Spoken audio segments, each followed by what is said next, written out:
Hey, welcome to the Platinum Pinfall. Um, of course, I usually do these for my Patreon people right away, and then release them a couple of days later to the general public. In fact, today is the first time we're going to do the week's worth compilation for people at large and YouTube and that kind of thing, and that's great. If I seem a little less animated than usual, it's It's because Braden, who wrestled for Platinum Championship Wrestling as Master Jae, died. And he died apparently a few months ago. And it's just sort of come out. And um, I'm gonna I'm gonna probably open this thing and close it talking about him, and then I'll have two other stories. And I may not, I just might not make this Patreon first. I feel like Braden deserves to be talked about. In any case, a couple of things that really struck me. One of them was this. It was a picture that Shane Marks put up. Pop. Yeah. And Shane Marks in a promo said one of the coolest things I've ever heard said about another wrestler from a non-manager, no less, where we had a thing where Master Jae was his bodyguard. And he did a number of other things at PCW, but I'll always remember him as a guy who was a huge part of the Empire during the initial sort of invasion stage, and then he was there for some huge moments.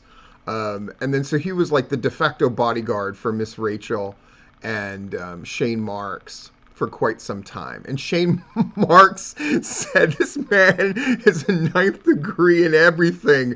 And it was one of the greatest lines ever. And I'm glad that Shane Marks recalled that line. And the picture is so wonderful to me. And it's the one I used for the rest in peace picture that's going to be at the end of this video. But this whole picture, you see Miss Rachel, you see Shane Marks, you see him. And Shane Marks put up this picture with ninth degree and everything, but a couple other notable things is somebody who's like taking pictures of them, a really animated crowd, and then Larry Goodman there is looking lovingly at the little click of Shane Marks, Rachel, and Master Jae. And I think there's something so perfect about it and so wonderful, so I wanted to put that picture, sorry. And now I want to put up this. What is this? This is from his page, and he trained at WWA4, and he probably wrestled for a number of promotions, but the only one he ever claimed, and he was so proud to be there, was Platinum Championship Wrestling. It's the only one that he claims, right? And he was such an easygoing dude to get along with, and he was really just happy to be part of the show. And everybody else would sort of talk to me about wanting to do more, like normal, natural stuff, but he was just like, dude, you're always coming up with stuff for me to do, and I'm fucking loving it. And that makes me so happy. And our clip, since I always have a video clip, is going to be, I want to tell the story now, just in case I forget to tell it later on. So we had our big 11-11-11 show, November 11th, 2011, where it was supposed to be a 10-on-10 elimination match, which was famous for Shane Marks turning heel, blooding Jay Fury, blooding me, the introduction of Jeff G. Bailey as the secret benefactor and leader of the Empire, and it was a big, huge deal. It was the last time I wrestled as the Lethal Litigator. But what gets lost in the shuffle, when you have a 10 versus 10 elimination match with one ring, you'll see how packed the ring is in that clip. Just guys lining up on the apron, like basically surrounding the whole apron. It's crazy. But the first guys who really got it going in that match were De La Vega, who was not really seen as a big-time player yet. Right? He was part of the Surrealists. They did comedy stuff. Earlier in that show, they did a bit where De La Vega dressed as Darth Vader and then gets shot by Maya, who uses like a Nerf gun to like shoot him as a blaster and then like drags him off. So he had never been like a main event player, and he was definitely seen as someone who was going to be fodder in this 10-on-10 match for all the marbles. And Master Jae and Vega were going to start this match. So there's a big brawl to start, but then everything gets settled and then they go into the match. And the clip that I chose, I try to keep the video clips short, really highlights how good that guy was and how he rose to the moment. Because everybody else had their, you know, a little bit of ego, right? I want to make sure I get my moment, even though there's all this crazy stuff. And then there was stuff that was like booked to happen that were like big pivotal moments in the match. And but he was just like, I just want this thing to look good. And he wanted to put Vega over hard. He's like, it's the first pinfall. I want the crowd to go crazy. And so when you look at the execution, it is the best missed clothesline I've ever seen. I know you're saying, Steve, what the fuck?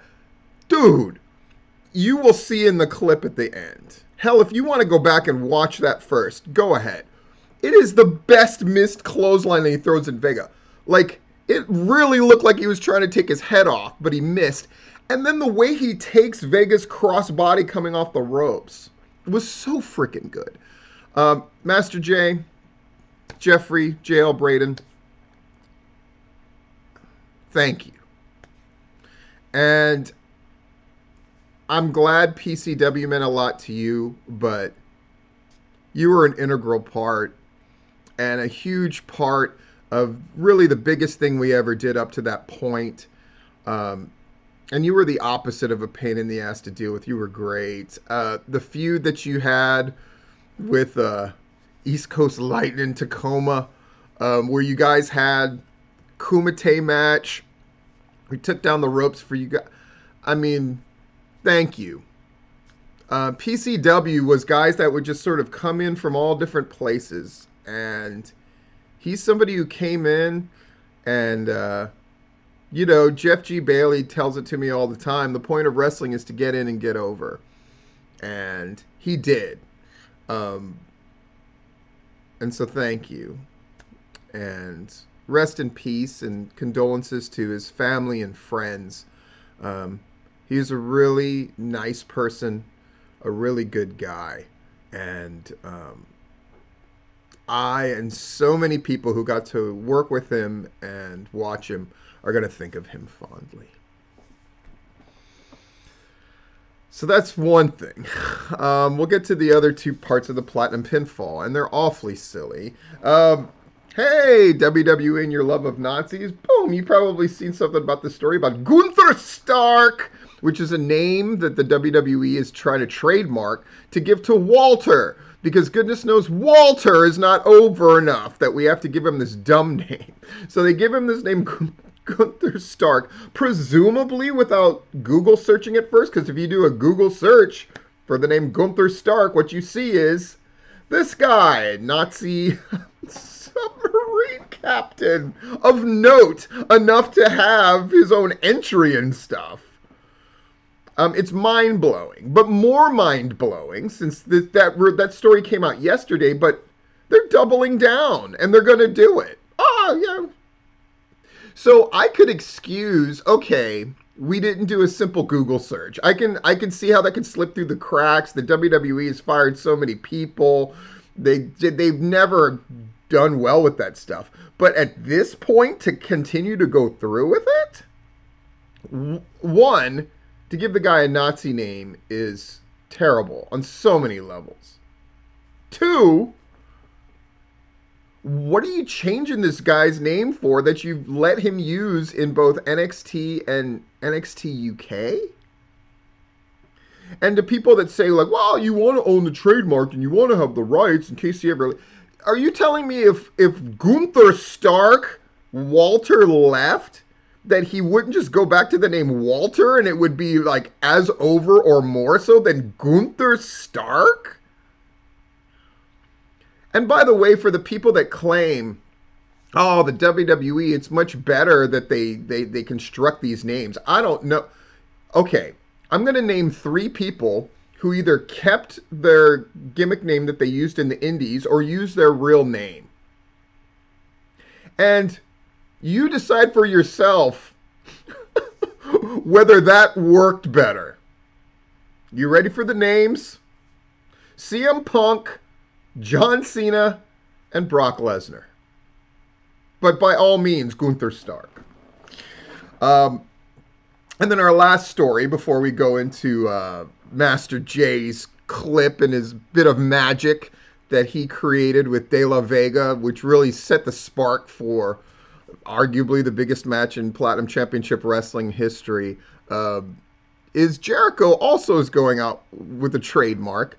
He wants, put him up, GFY. Go fuck yourself. Because he basically said something along those lines to Eddie Kingston.